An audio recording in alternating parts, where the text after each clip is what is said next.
تو سب سے پہلے میں جو نماز کے لیے ہماری ریکوائرمنٹ ہے اس کو ڈسکس کرتا ہوں. وضو اور غسل والا معاملہ تو الگ سے ہے, یہ ساری چیزیں انڈرسٹوڈ ہیں. اس کے بعد جب آپ مسجد میں آئیں گے تو نماز کے لیے سب سے ضروری چیز یہ ہے کہ آپ قبلہ رخ کھڑے ہوں گے اور اپنے دماغ میں نیت کو حاضر کریں گے کہ آپ کون سی نماز پڑھنے جا رہے ہیں. جب تک نیت حاضر نہیں ہوگی نماز درست نہیں ہوگی. صحیح بخاری اور صحیح مسلم کی متفق علیہ حدیث ہے کہ اللہ کے محبوب صلی اللہ علیہ وآلہ وسلم نے فرمایا انما الاعمال بالنیات, اعمال کا دار و مدار نیتوں کے اوپر ہے. تو نیت کو حاضر کرنا ضروری ہے. زبان سے نیت کا اظہار کرنا یہ کوئی ثابت نہیں ہے, البتہ نیت کو ذہن میں حاضر کرنا کہ میں اس وقت کون سی نماز پڑھنے جا رہا ہوں, کس وقت کی نماز پڑھنے جا رہا ہوں اور کتنی رکعتیں پڑھنے جا رہا ہوں, نوافل پڑھنے جا رہا ہوں یا فرض نماز پڑھنے جا رہا ہوں, یہ ضروری ہے. ادروائز پھر نماز نہیں ہوگی. اور جب آپ قبلہ رخ کھڑے ہوں, اب ہم تو ڈسکس کر رہے ہیں انڈیویجول کی نماز. جب امام کے پیچھے نماز پڑھنی ہے اس کا پروٹوکول تھوڑا بہت جو ڈفرنٹ ہے, سر سیدھی کرنے کے اعتبار سے انشاءاللہ پریکٹیکلی کریں گے آپ سب لوگوں کو کھڑا کر کے انشاءاللہ تعالی. انڈیویجول جب کھڑے ہوں گے نماز کے لیے تو آپ نے اپنے پاؤں اتنے کھول لیں کہ نارمل جس کو کہا جاتا ہے, یعنی اگر میں اپنے اس بازو سے ایک سیدھا پرپینڈیکولر ڈرا کروں تو وہ سیدھا جا کے میرے پاؤں کے ایج کو پہنچے. نہ بہت زیادہ پاؤں کھولنے ہیں اور نہ بہت زیادہ بہت کم. اور عموماً اگر آپ تقریباً 10 سے 11 انچ تک کھول لیں تو وہ نارمل تصور کیے جاتے ہیں. جیسے ہی آپ اس سے باہر نکلیں گے تو پھر جب آپ سب میں کھڑے ہوں گے تو کندھے سے کندھا نہیں ملے گا اور اسی طریقے سے پاؤں سے پاؤں نہیں ملیں گے. پاؤں ملائیں گے تو کندھا آؤٹ ہو جائے گا, کندھا ملائیں گے تو پاؤں آؤٹ ہوگا. تو یہ یعنی دونوں کو اس طریقے سے بیلنس کرنا ہے. مرد کے لیے یہ ضروری ہے کہ وہ اپنی شلوار کو ٹخنوں سے اوپر رکھے. نماز کے علاوہ بھی سنت ہے, نماز میں تو اسپیسیفکلی سنت ہے مرد کے لیے, کیونکہ سنن ابی داؤد میں حدیث ہے اس مرد کی نماز نہیں ہوتی جس کا کپڑا ٹخنوں سے نیچے ہو. تو اس چیز کو انشور کرنا ہے کہ آپ کا کپڑا جو ہے وہ ٹخنوں سے اوپر ہے, یعنی جو لٹکانے والا کپڑا ہے. جرابیں اس کے اندر نہیں آتی, وہ لٹکائی نہیں جاتی, وہ پہنی ہوئی ہوتی ہے. اس کے بعد اگر آپ کی آستینیں وضو کی وجہ سے چڑھی ہوئی ہیں اوپر, ان آستینوں کو نیچے کریں. کف ثوب بھی منع ہے. اسی طریقے سے تہمت کو یا شلوار کو اوپر کرنے کے لیے یوں اڑیسنا, اس کو اندر کی طرف موڑنا, یہ بھی منع ہے, یہ بھی کف ثوب کے اندر آتا ہے. صحیح بخاری میں ان چیزوں کی ممانعت موجود ہے نبی صلی اللہ علیہ وسلم کے ریفرنس سے.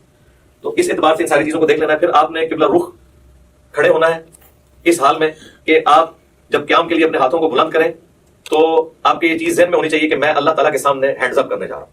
یہ رفع الیدین کا ایک فلسفہ ہے, اور یہ جب ذہن میں ہوگا تو پھر نماز کے اندر خشوع و خضوع بھی نصیب ہوگا انشاءاللہ تعالیٰ. رفع الیدین کیسے کرنا ہے؟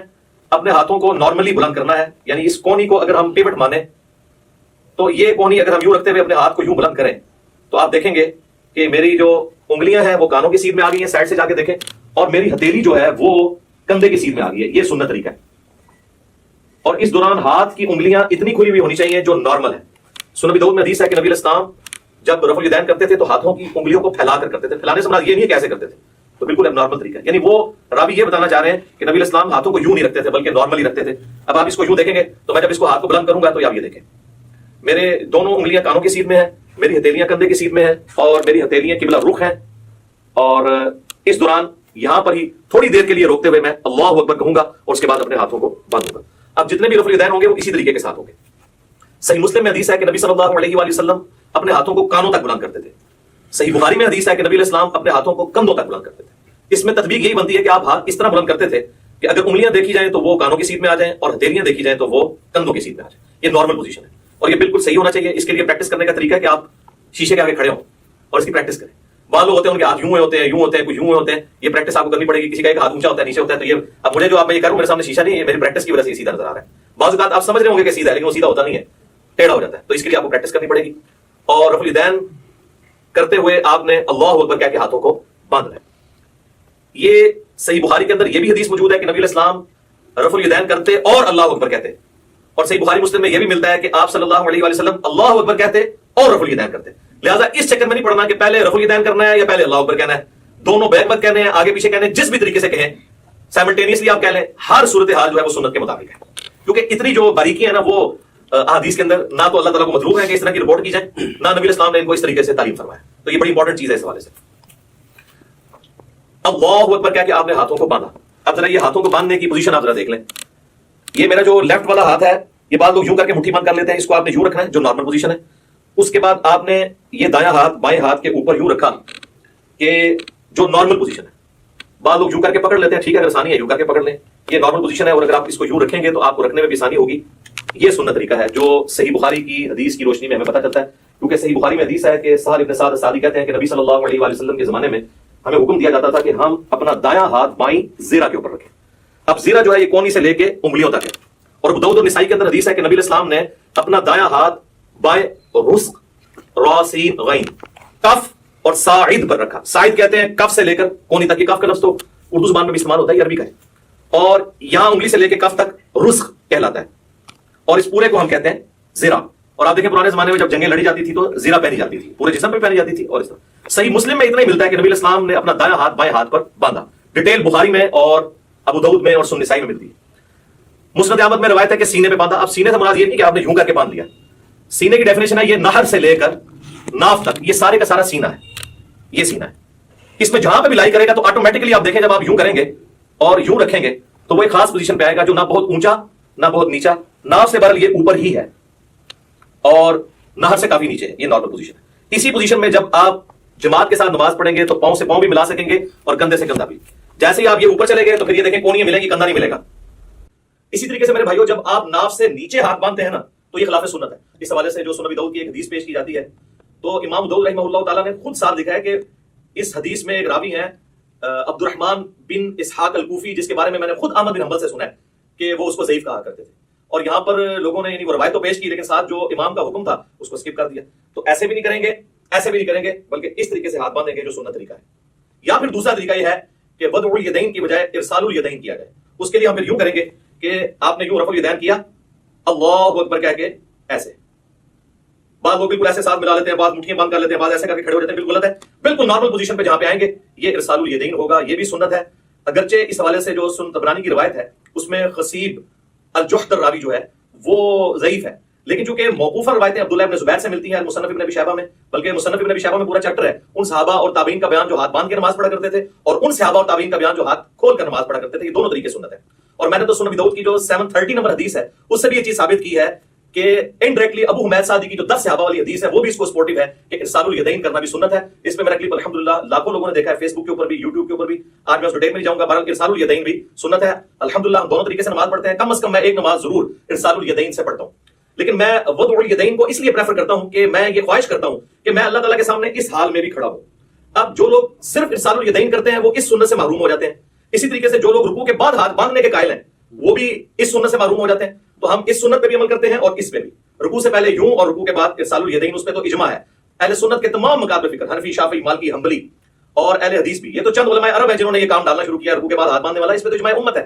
اور میں نے دلائل کے ساتھ ثابت کیا, صحیح بخاری میں اس کے اشارے موجود ہیں, سنن ابی داؤد کے اندر ابو حمید سعدی والی حدیث میں اس کے اشارے موجود ہیں کہ ارسال الیدین کیا جائے گا رکوع کے بعد. تو لہٰذا دونوں طریقے سنت ہیں. ارسال الیدین سے ہم نماز پڑھتے ہیں, فرض نماز پڑھتے ہیں, سنیوں کی مسجد کی پہلی صف میں پڑھتے ہیں, چاہے کسی کو برا لگے. الحمدللہ مطلب اس میں تو کوئی آر نہیں ہمیں اس بات کو کرنے میں. تو ارسال الیدین بھی سنت ہے اور وضع الیدین بھی سنت ہے. تو آپ اچھا بعض لوگ جو ہے نماز شروع کرتے ہی اللہ اکبر کہہ کے وہ ہاتھ چھوڑ دیتے ہیں اور پھر یوں ہاتھ باندھتے ہیں, یہ بھی خلاف سنت ہے. آپ نے ہاتھ چھوڑنے ہیں تو چھوڑ کے نماز پڑھیں, یہ بھی سنت ہے. اور آپ نے ہاتھ باندھنے ہیں تو باندھ کے نماز پڑھیں تو وہ بھی سنت ہے, لیکن یہ یوں کر کے یوں نہ کریں. اس کے بعد پھر آپ اللہ اکبر کہتے ہوئے اگلے رکن میں جائیں گے اور رفع الیدین کرتے ہوئے اسی طریقے سے, اور وہ ہے رکوع. یوں دیکھیں اللہ اکبر.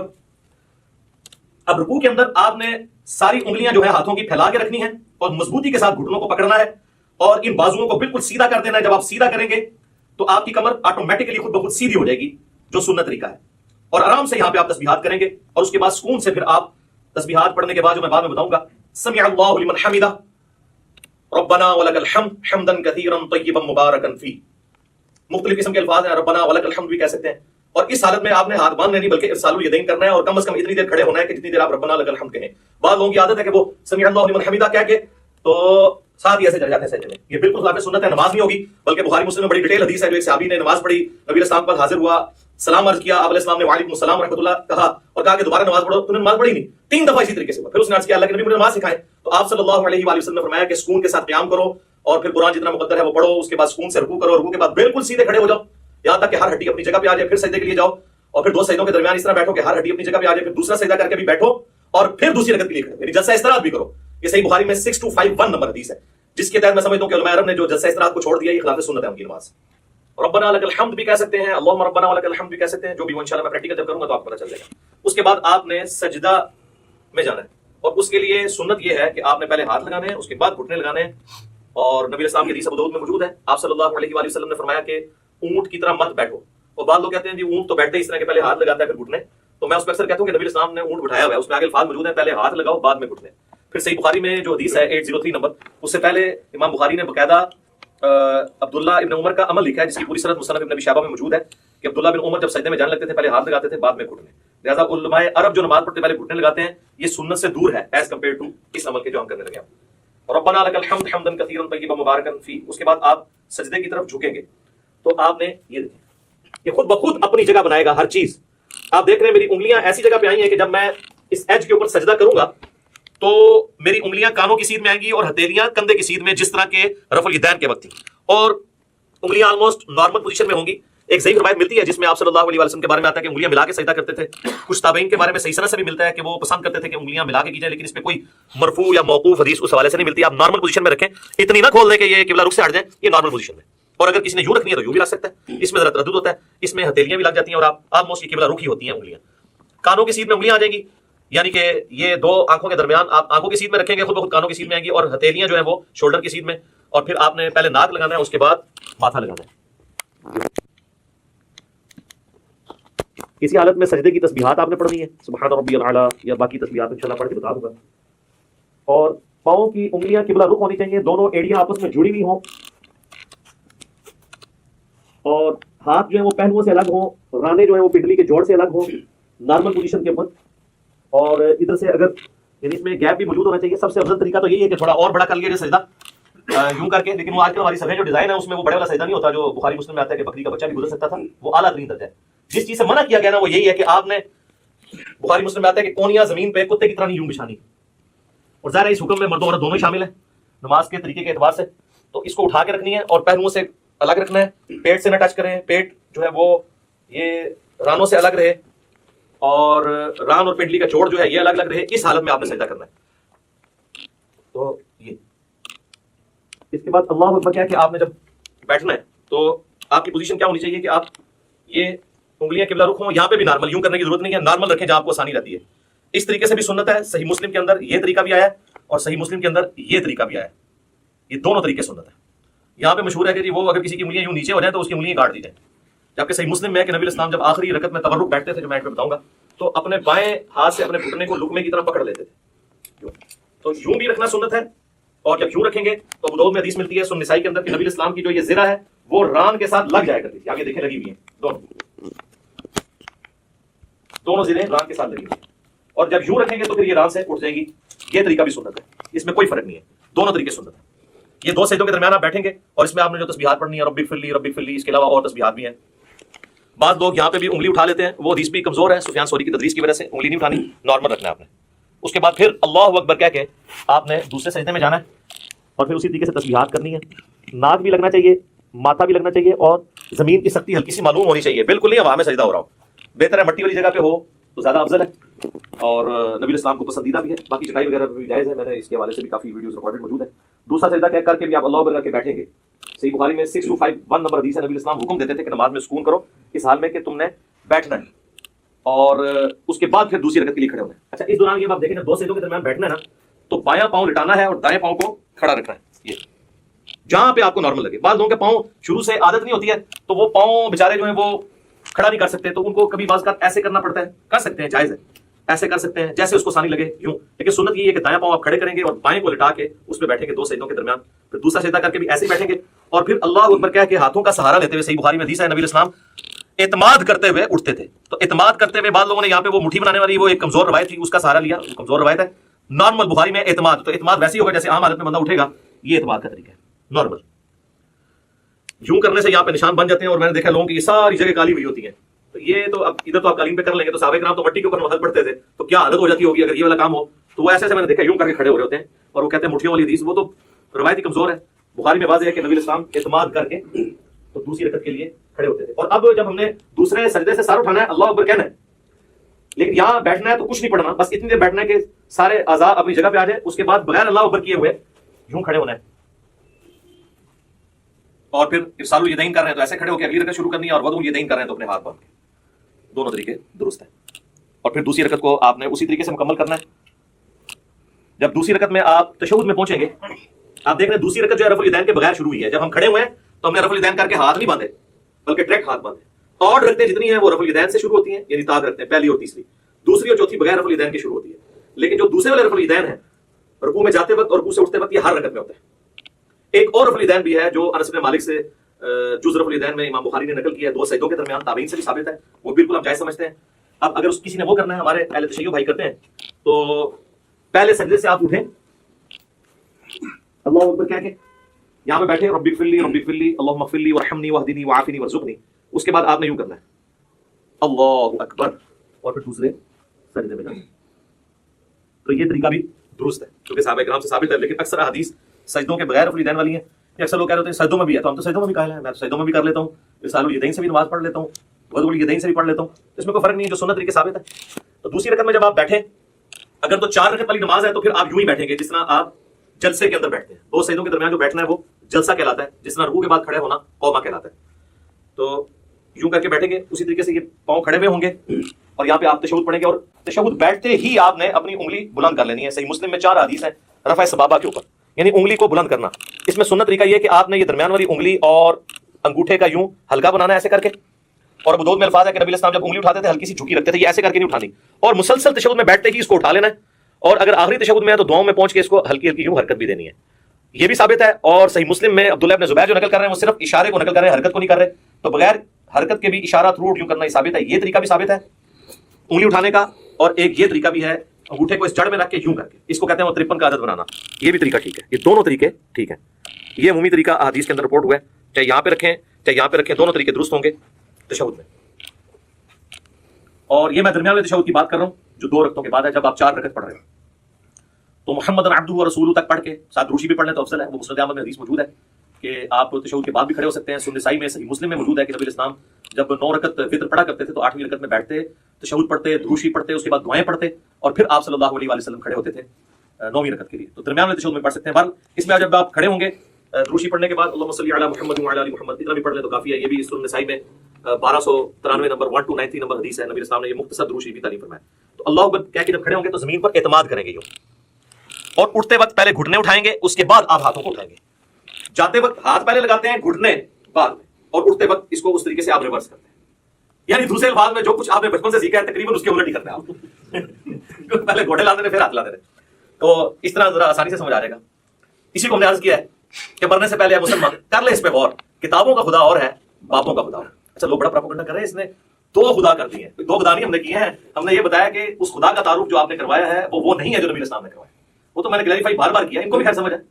تو یہ کتابوں کی نماز آپ کو سکھا رہے ہیں جو نبی اسلام نے امت تک، صحابہ، اہل بیت، تابعین، تبع تابعین کے ذریعے ہم تک پہنچائی ہیں الحمدللہ۔